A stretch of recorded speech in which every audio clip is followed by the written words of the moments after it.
Hello, and welcome to another episode of Therapy by the Book, the show where we take your favorite fictional characters and ask the question, what would it be like if they came to therapy? My name is William Haddad, and joining me today is someone who is both a wonderful therapist and has been a mentor to me for many years, Carol Maskin. It's a joy to have you today. Thank you. I'm excited to be here. I'm excited to have you. In your own words, you've been a therapist, you say, since middle school, and you've been practicing professionally since the early 90s. And you were telling me you initially studied sports medicine and first worked as a private trainer for people in the entertainment field, which is where you got your calling to go back to school for psychotherapy. Before we get into the client for today, I was wondering, to start off, can you tell us some more about that transition and where your journey has led you since? I mean, you said it all right there. Yes, the piece about middle school. I can remember going back to my high school reunion and this kid coming up to me and saying, wow, when I was having a really hard time with my dad, you just saw that I was in pain. And here we were like in 10th grade, and you asked your parents, could I sleep on the sofa because I had nowhere to go? And so at that point, I could see that I was aware of other people's feelings and, definitely felt a lot of empathy for him. As I reflect now, I can see like, oh, yeah, I did do that. I've always loved the mind-body connection. So initially, that's why I went into sports medicine, kinesiology, and that's what I did my undergrad in. But then as I was doing that, just like I guess a hairdresser, they go and they tell their hairdresser their issues. People were starting to tell me their problems. And I felt like I enjoyed hearing it, but I felt like I needed more. And so then that's when I started exploring going back to school. And then I went back and got my degree in psychotherapy. And so here I am. And yes, that was in the early 90s. And back then, you could simultaneously do your educational work and acquire your hours. All of it together at the same time? Yes, at the same time. Yeah. That's very different than how it is today. Yes, very different. The only thing that was really tough is back then we had the written and then the oral in-person exams, which were brutal. So, there's some pluses about back then and some minuses, just like, doing that exam now. In your opinion, just off the top of your head, what is one of the biggest changes to the field of psychotherapy today versus back in the 90s? I think now it's far more accepted. And I think people actually commend people when they say they're in therapy. Back then, it was like, ooh, they're in therapy. It was seen kind of negatively. Whereas now, I think people are much more comfortable with it. And actually, I mean, I've seen this too with some of my young patients who are dating. They like that the person that they're interested in has done some self-reflecting. I see that a lot too. I'm glad you brought that up, because that really fascinates me as well. It's almost kind of a cultural green flag at this point that person is in therapy or has done some therapy. Certainly for the LA dating scene, I can't say as much about the rest of the country, but I gather just that has really blown up recently. Yes. Yeah. No, it just shows, an increase in emotional growth, emotional intelligence. And I think it helps in the dating world, as you say, and as well in the business world, because it helps you be reflective and learn communication styles and also the art of listening. Absolutely. Yeah. So that's what I see as very different. having worked with all the clients that you have, I know that you've done work with couples, you've done work with teenagers, you've done work Mm-hmm. with families. And in a sense, we're going to be getting a little bit of all of that with the character Mm-hmm. client for today's episode. For today's referral, we're getting an international family referral who's coming all the way from Salzburg, Austria. It's going to be the Von Trapp family from The Sound of Music. And this is a wonderful, wonderful referral to receive for me personally, as The Sound of Music is a film and a story I grew up with from a very young age. And Carol, I know you told me that you made a point to rewatch the movie just for today's episode to bring yourself up to speed as well. This is a big family. The first thing that stands out to me, which I know a lot of fans of the musical will remember, is that there's 7 children, and all of them very different ages and personalities. Their father, who's both the head of the household but also a former military naval captain, and of course Maria, who's the new governess sent over from the abbey to act as the new caretaker and mother figure for the children because their biological mother is gone. And so, coming in with this referral and all of these colorful personalities, my question for you is, where do you begin? Um, I think the piece that I would normalize is that they're all going through grief, and that the grief can appear differently for each one of them. And I think that's one of the things that I saw in the film again, because I saw the film, I think I was like 7 years old or something. So to see it now as an adult and a therapist, you could see how the individual children, when Maria joined and they were first introduced, how they tried to play some games on her, but you could see the different personalities already, how those children were dealing with the loss of their mother, and how, like one of the boys did not want to speak. The one little girl comes in late, and and you could look at that little girl and say, oh my gosh, she's being passive aggressive or being rude. But, who knows? Maybe she did not want to meet somebody, open her heart up, and get hurt again. So if I read my book, I can escape, and it's, if you're not here, and I'm going to close myself up and not let myself get hurt. What would you say you noticed emotionally, some of the different emotional reactions in the children in response to Maria, to this new woman figure coming into the household and being told she's now going to be in charge of you. She is now going to be filling these shoes. It's the elephant in the room that their mother, the woman that they all wish was there, isn't there, and now they're supposed to look to this stranger for that same kind of support. Well, you're bringing up a really good point, because it's a plus and a minus. Here, she represents again the reality that mom is gone.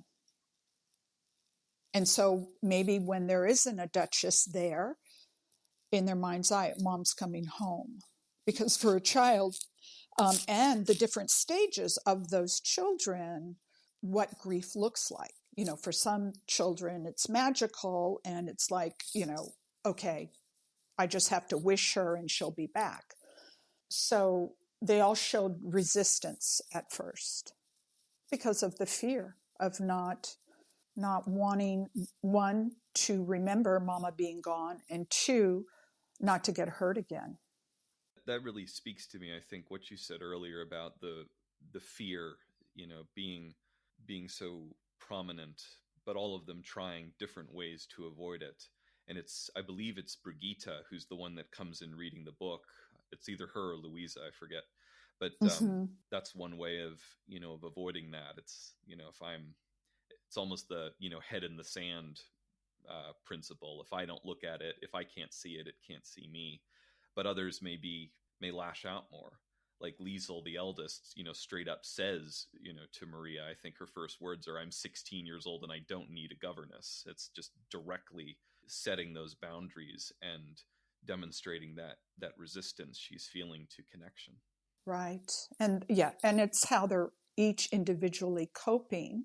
And, and who knows with these children at that time, if anybody really, because back then, no one really looked at children and asked them, what was going on for them emotionally in their grieving process.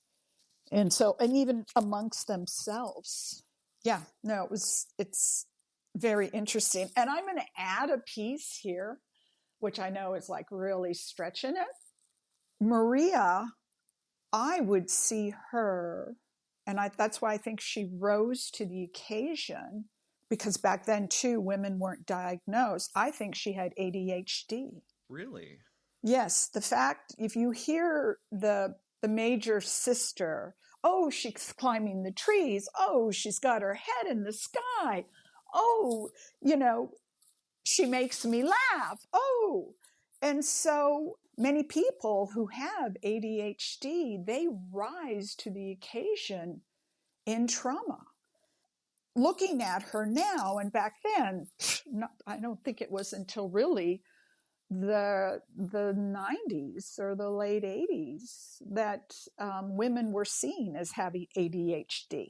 So I felt that piece, and I think because of that piece, she was able to identify with these children and their shenanigans that they were doing, and how she dealt with things was through action. I mean, you could see her, with juggling the fruit and, riding in the canoe or singing. There was constant movement. In a sense, it's so ahead of its time, or was it timeless? To the point, it's a chicken and an egg kind of question. But yes, if you read some of the studies that Dr. Bessel van der Kolk did when he was kind of pioneering trauma as a psychotherapy approach, this is exactly what he's always talking about. He gives that wonderful vignette in The Body Keeps the Score about the head of the children's program at the trauma center where he worked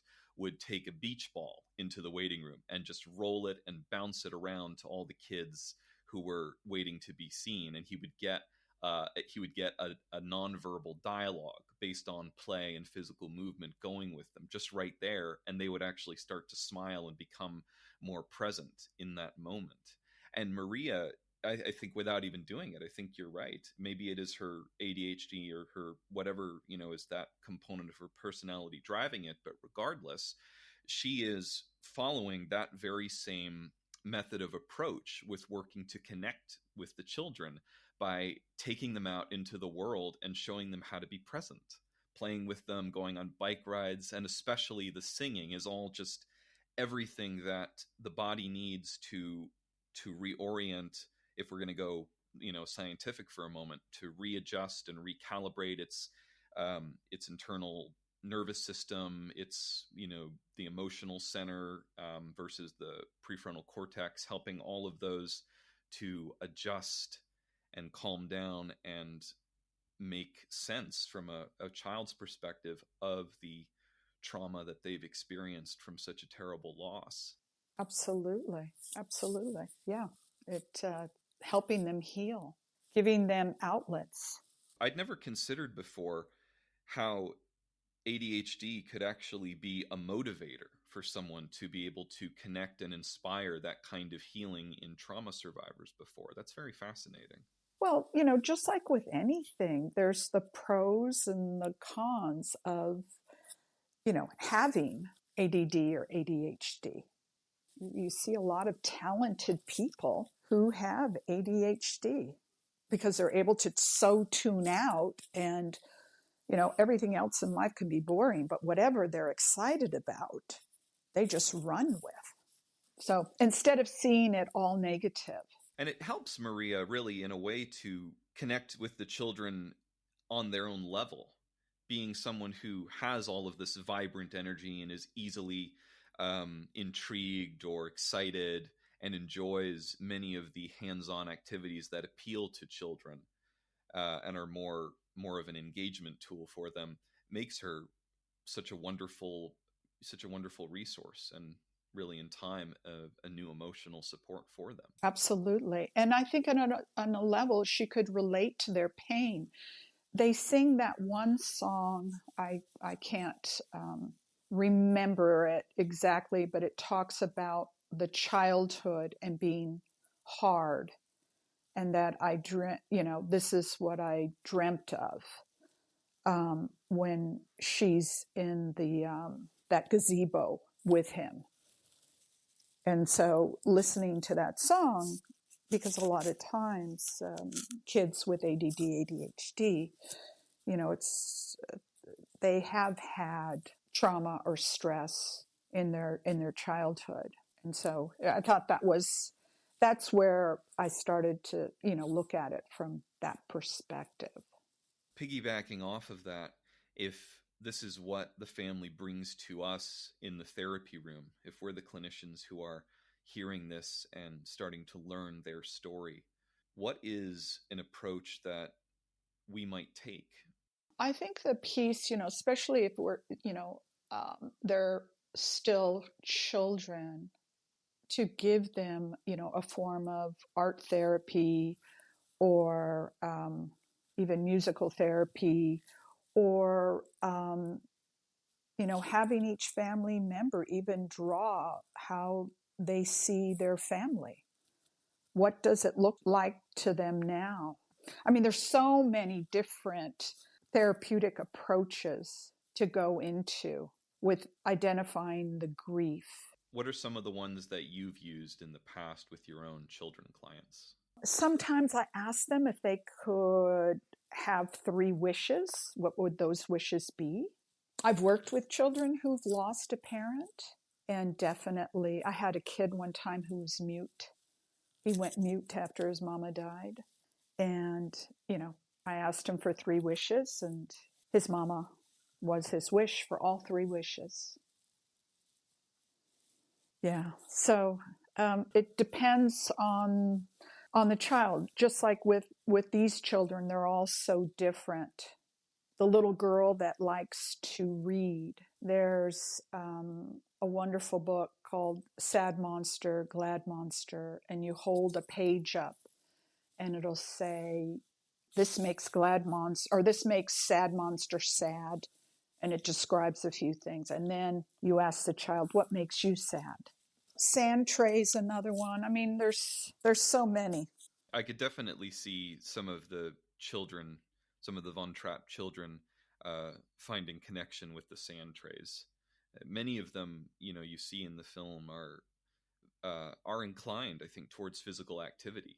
They all enjoy the bike riding. They all relish the chance to be outdoors when Maria starts to take them out more.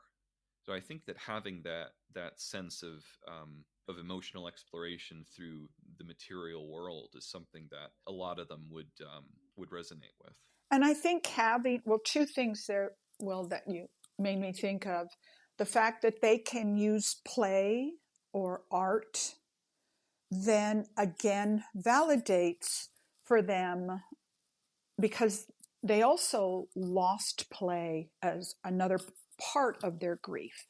So it's showing them that you can combine the both, that the play can be an outlet for grief. I like that, letting yes and saying it's not all one emotion or the other, but it's all part of part of the whole that is their emotional identity. Absolutely. And then also them being able to express what forms of play did they enjoy with their mother. And then the piece that is nice for the parent to absorb is what their child is feeling. And that brings us to an interesting dynamic, I think, with this family, which is the level of vulnerability all of the children feel with their father, the captain. Because when we're first introduced to them, there's practically no emotional, we're getting almost zero emotion from him at all. He has them there's that scene where the housekeeper kind of lays it out for Maria, but he has them following orders, commanding them to with whistle blows, just like soldiers on a ship. And that, we learn very early on that there's been a very strong wall that he's set up between himself and his children that is tied to his own grief. Oh, I agree with you. Yes. He was modeling for them, don't feel. This is what you're going to do. We're going to just take this hard road. So you look at the layer of grief, they lost their mother, but they also lost their father. They lost play. They lost their childhood. They were now pushed into this military type of modality.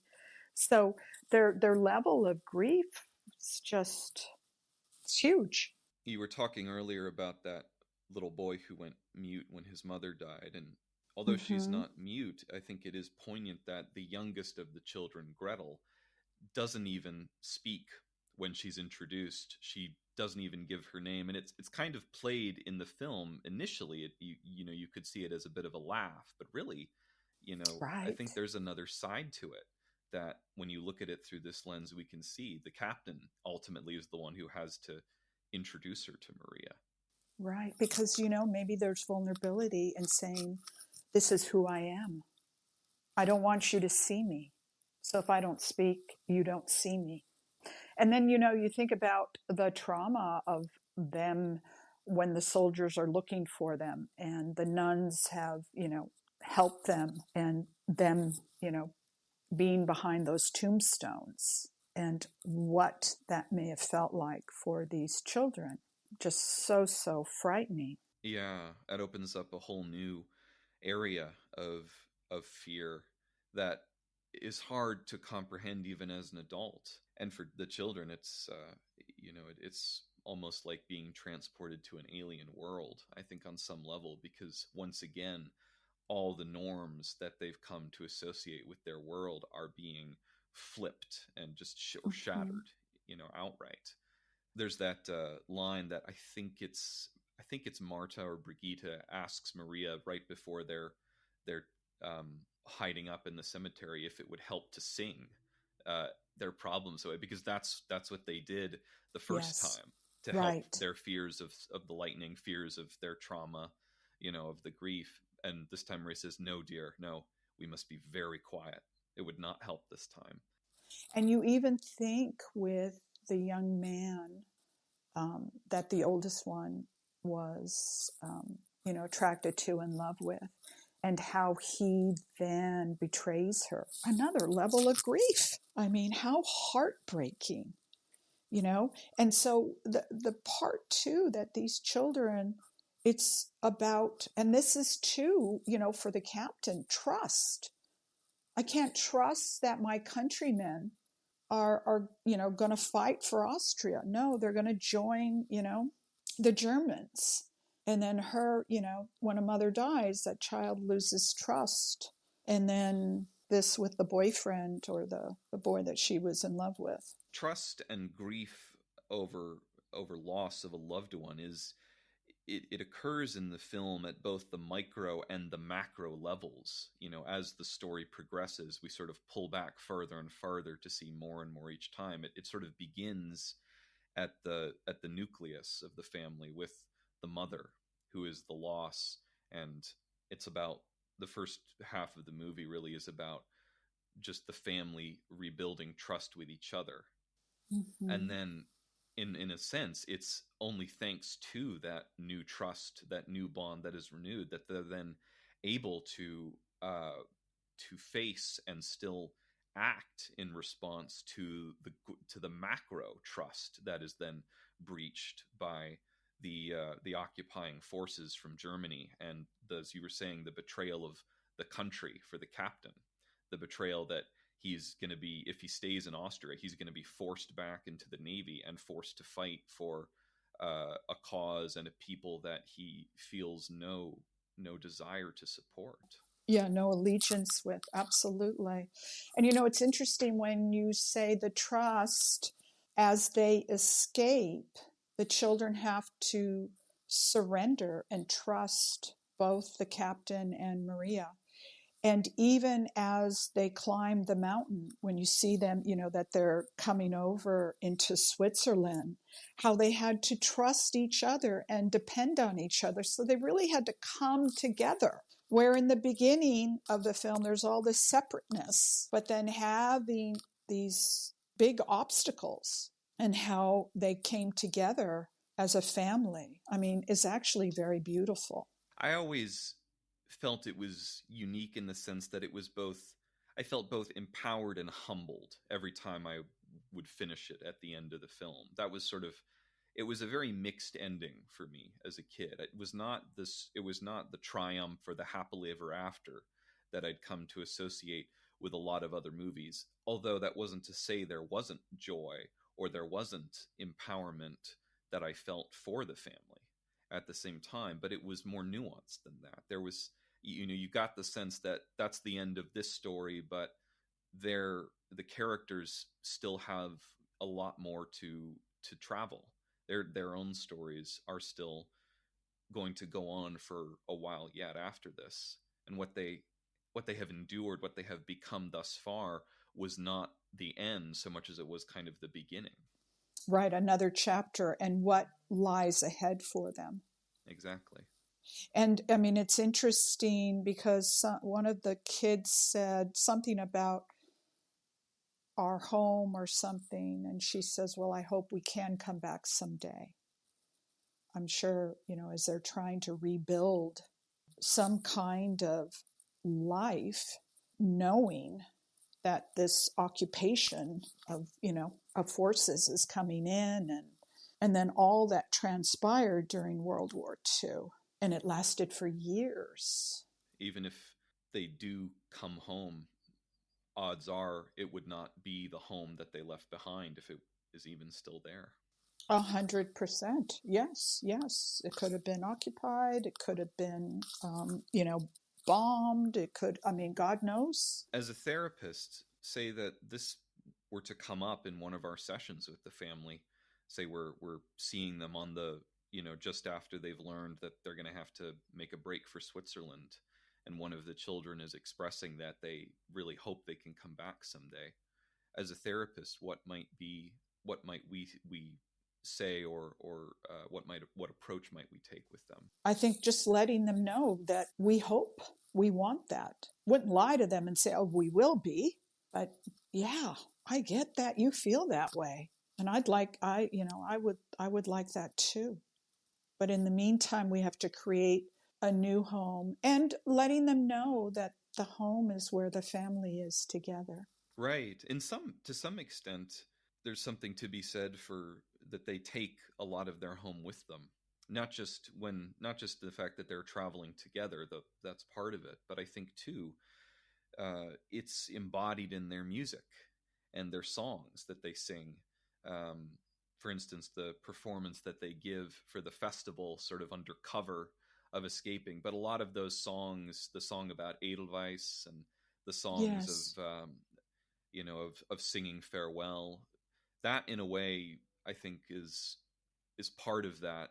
It's both part of letting go and part of keeping alive what they are leaving behind, so that it doesn't feel like they've left it entirely. I agree with you 100%, because they could be in that home and not have had these wonderful bonding experiences. So through these bonding experiences, they have created family, they have created closeness, and they feel the love, and that's the glue. You could live in a beautiful house, but if there's not connection, it's just a house. And so I think your point is well taken, that they're bringing a piece of that with them. You see this, I think, in a lot of the hero's journey stories. It's kind of reminiscent of Dorothy and the Wizard of Oz, that only after they realize that it is their connection to each other, and as you say, that the bond of that family, the love that is irrelevant of location, that they're able to form anew and realize together. Once that has happened, it's time to leave that house. It's time to say goodbye to that beautiful house. But they don't really need it to know how much they all care about each other at that point. And that goes back to, it's just stuff. what's that thing 100 years from now, what is going to, it's not the car you drove or, anything. It's the connections that you made. I'm going to slip away here and add a little comedic relief. Do you ever see George Carlin's monologue on stuff? No, it rings a bell though. Somebody might have told me about it. What is it? Yeah. Well, he just talks about how it's just stuff. And why do they take the good stuff and everybody else's stuff is not as important as your stuff, but in the end it's just stuff. And really the connection is the bond, the memories. One final question for today, Carol. What is your favorite part of being a therapist? Oh wow. It's the piece of having a person, because I love to connect the dots and have them start to see the dots. But when they can really connect to their childhood piece and hold their own little kid and understand, oh, that's the lens that I see things through. That makes sense to me. Is very, very powerful. Carol, thank you so much for coming on the show, for everything that you've taught me, and for all the incredible work that I know you do every day. Thank you. It's an honor and a pleasure.